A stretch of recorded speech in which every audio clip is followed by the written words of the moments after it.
sommes Anonymous. Près de 3 ans après l'éclatement du Dieselgate, Volkswagen affronte à partir de lundi son premier grand procès en Allemagne pour avoir truqué des moteurs diesel, un scandale industriel au retentissement mondial. Le tribunal régional de Brunswick, réuni à partir de ce lundi matin et au moins jusqu'en 2019, devra déterminer si le géant de l'automobile aurait dû informer plus tôt les marchés financiers de la tricherie, pour épargner de lourdes pertes à ses actionnaires. Le coup de tonnerre, dans une Allemagne alors fière de l'un de ses fleurons à l'export, remonte au vendredi 18 septembre 2015. Volkswagen d'avoir équipé 11 millions de ses voitures diesel d'un logiciel capable de fausser le résultat des tests anti-pollution. L'ouverture de la bourse le lundi suivant, le titre Volkswagen s'enfonce jusqu'à perdre 40% en 2 jours, poussant les investisseurs à réclamer au total le remboursement de près de 9 milliards d'euros. Le procès qui s'ouvre lundi ne tranchera pas les 3560 requêtes individuelles, mais doit répondre à quelques 200 questions communes à ces dossiers, selon une procédure modèle propre au droit allemand. Le problème central est de savoir si Volkswagen a manqué à son obligation légale de publier en temps utile toute information interne susceptible d'influer sur l'action.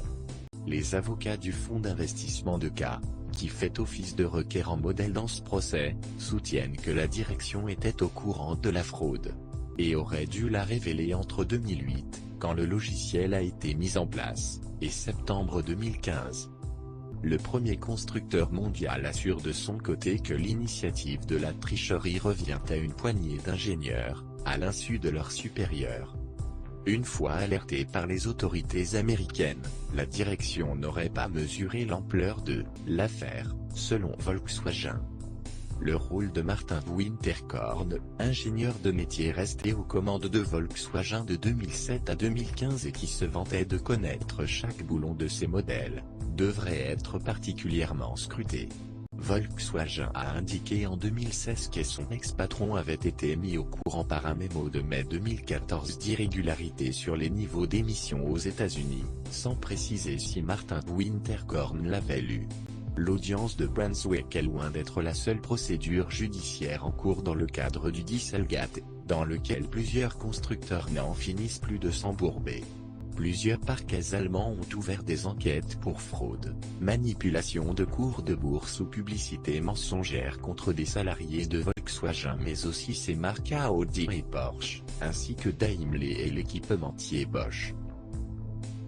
Rupert Stadler, patron de la filiale Audi, est toujours en détention provisoire après avoir été arrêté le 18 juin, soupçonné de fraude et complicité d'émission de faux certificats. La seule enquête du parquet de Brunswick, compétent pour la région où Volkswagen a son siège de Wolfsburg, vise plus de 40 personnes.